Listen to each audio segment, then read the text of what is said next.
Sorry. As I was saying, this has the shadow gray on the all areas, and then this side's darker. And I'm gonna do this right now. What I did is I used the pen pastel. I am using the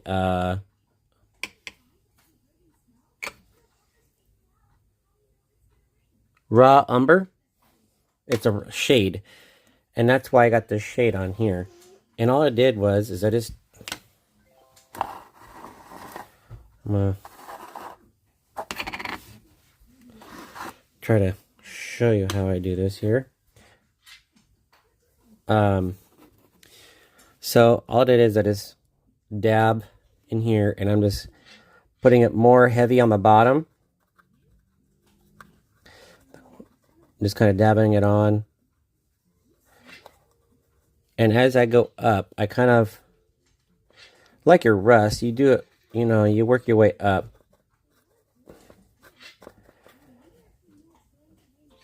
And I will go, I'm going to stop here in a second and show you so you can see the color difference. And then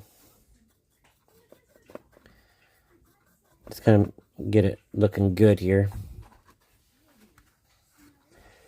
It's actually easier to show you if I zoom in on it, because I have my lighting issue here. So I'm going to work a little bit here. See how it has the darker at the bottom? And I'm just working my way up. That's what I'm looking for. You know. And I'm just kind of working my way up.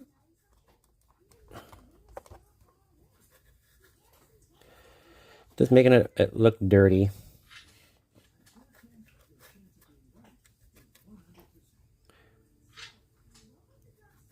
And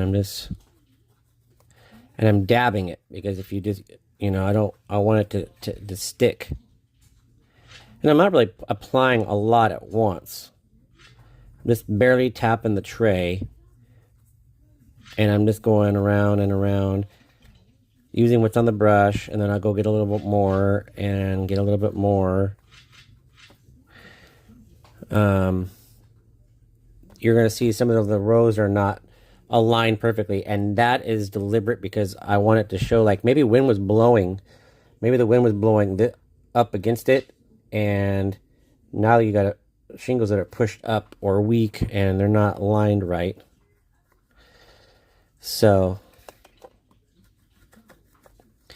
and then you put a nice good coating up here to show it's weathered. Right on the top is where it gets some good weather usage. Kind of like what I did over here. You can just add a little. I can add a little bit more. So now with that, see the two different colors? This right here is just with the shadow gray from Underline. The right side is, see the transparency there? You got shadow gray, and then on top of it you got raw umber shade. The pen pastel. Pan, not pin, pan. And it makes it kind of look more wear. And I'm just going to do that again on the bottom edge over here. I'm just going to do that, because I want it. This is going to be it. Remember, this is in a train yard, and you're going to have soot. You're going to have wear from just the dust and dirt in the air. You're going to have all kinds of things landing on these buildings. And cedar, you know, as long as there's no trees, will just age gracefully, and, you know, and everything like that. But if it's grimy and dirty, then it's just going to be that way. And you know, there's lots of ways to make things aged. So you can do them lightly, heavy. You know, I'm more the kind of guy that does a little bit more medium to heavy. You know, there are some applications that I have learned that you have to just be very mindful and just go lightly.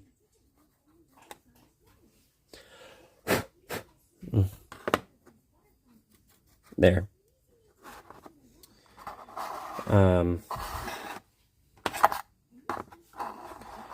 Now you have a matching there. And they don't have to be, it doesn't have to be dark, dark, dark, dark. You want it to have a variance. So this is a little bit more different than this. And you see that there's different textured random shake, which is deliberate because over here's a good example.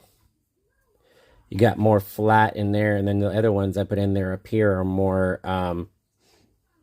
more vibrant. You know, they pop and stand out. I want it to show that there's been repair on this building and it's still aged and everything like that. So what I'm going to do here is I'm going to take a little bit of brown. I'm going to brown this roof, this kind of dab it. Just kind of go like this. It doesn't have to be anything major. Now, like I said, this roof has already had shadow gray. So I'm just kind of giving it a coating of brown. And then the very last thing is to start applying the details. And I gotta prime all the details, and I'll show you what I'm gonna be putting on here. I have the roof vents and stuff that I have.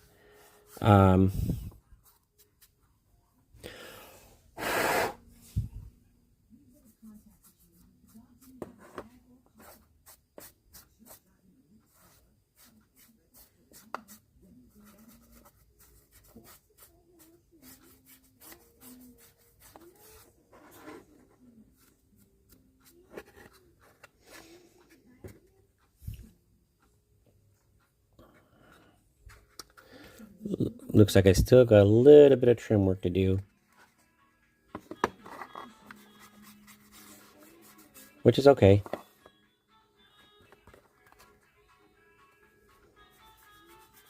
So, with that, the roof is pretty much done with the weathering for now. I love these. Frank, if you're watching, I love these, by the way. Man, do they work wonders. I've only worked with the brown, but I just got these, and that's what that looks like, but it's very powdery, and it stretches, like you said, very well for what it does for cover, you know? And that's why I found that what you were saying is they work great for your details. Speaking of which, we'll take this. This is pretty much done for now. A while back, I got a whole lot of stuff from Frank, by the way, and I just got it out of my storage. Got some stairs that Frank does. I got gallon scenes where these are boxes and gallon drums. Got in scale. This is one type that I have. See, these are different sizes, but they're the same.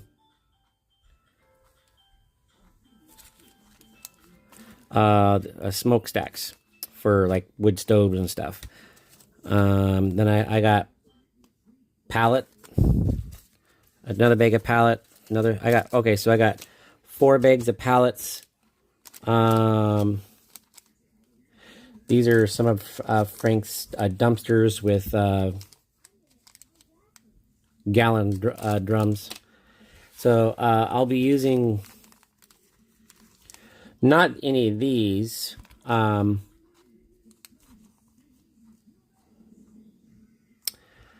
might put one of these somewhere like back here. Like I might pop one in the wall here in between the window. And then I got to work on rooftop ones. I know I have them. But I also know these can be replicated by just taking the bend out. See that little bend? You just snip it off right there, and you can puncture it into that, and it works great that way too. I've done it. These bigger ones, they actually have stubs on it. If you can see that, those little stubs, you just pinhole it and then glue that and put it in the hole. And it works just very nicely. But there's other things that I have, and I gotta find them. But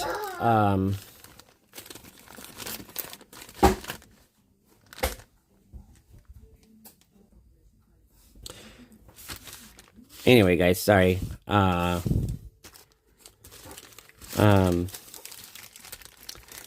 So that's what I'm doing. I have some other rooftop vents that I'm trying to find. I have them in my little bin here somewhere. All this stuff is going to be reorganized. I have big rectangle containers that these will all get reorganized, so I don't have to figure out where everything is at. But yeah, that's kind of the update for tonight. I don't really have anything else. I wanted to kind of show you kind of what I did. The weathering of the roof turned out pretty good, and all that fun stuff. So, also, I'm going to zoom out here so you guys can see it pretty good. I'm looking through this book, as well. Let me move this stuff out of the way here. I like a lot of the different track plans in here. What I like about it is they give you a full detail. Well, it's just like railroads for 12 feet by 16. Space is, but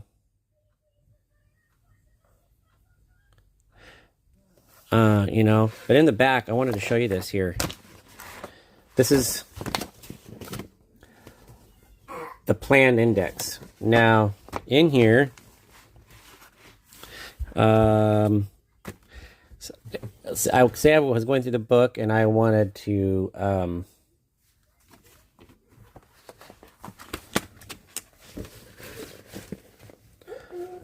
let's say I wanted to do, this one here. This plan number 32, the width and length in feet. So it's a 3 foot by 6 foot for TT. It's a 4 by 8 for HO. It's a 6 by 12 in S scale. That's right, S. And then an 8 foot by 16 foot in O. Now, to do N scale, it says for N scale railroads, divide the HO dimensions by 2. So you come down here. So it's a 2 foot by 4 foot that you can do, number 32. And then over here,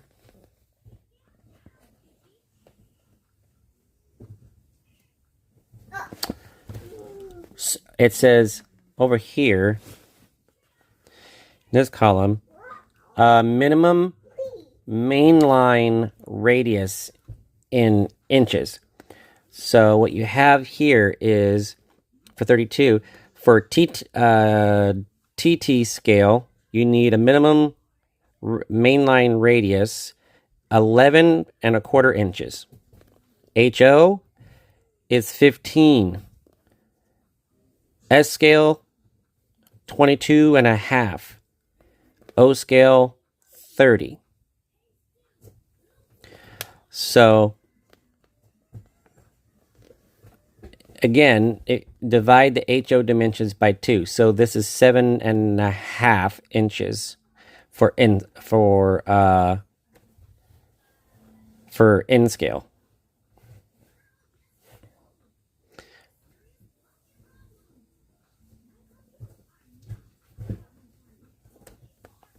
If that's right.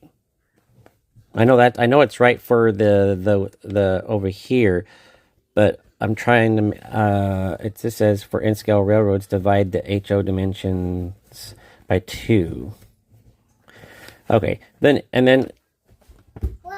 moving on. So number 32 right here. So we went through the size, the mainline dimensions, and then over here we have, I'm gonna go all the way in here, guys. So here we have 32, and then right here we have turnout frog number. So come down here and it says we need a number 4 turnout frog. Then you notice some will say stub or whatever. Some will say number 6 or whatever. And that's all good. So let's go take a look back at Plan 32, shall we?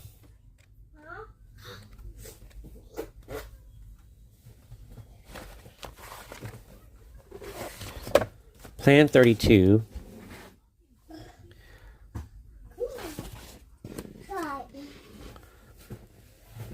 is this one right down here.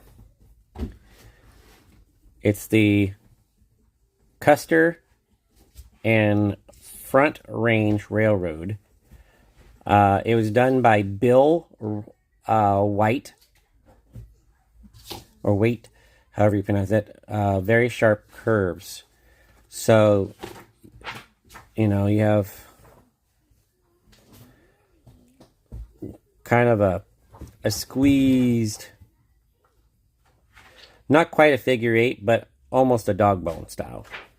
And then you have kind of this long outer oval with a kind of a dog bone loop in the middle of here, and then a straight on the back. So it's kind of cool. But then you go up one. It's kind of similar because he did it. Actually, 30, 31, and 32.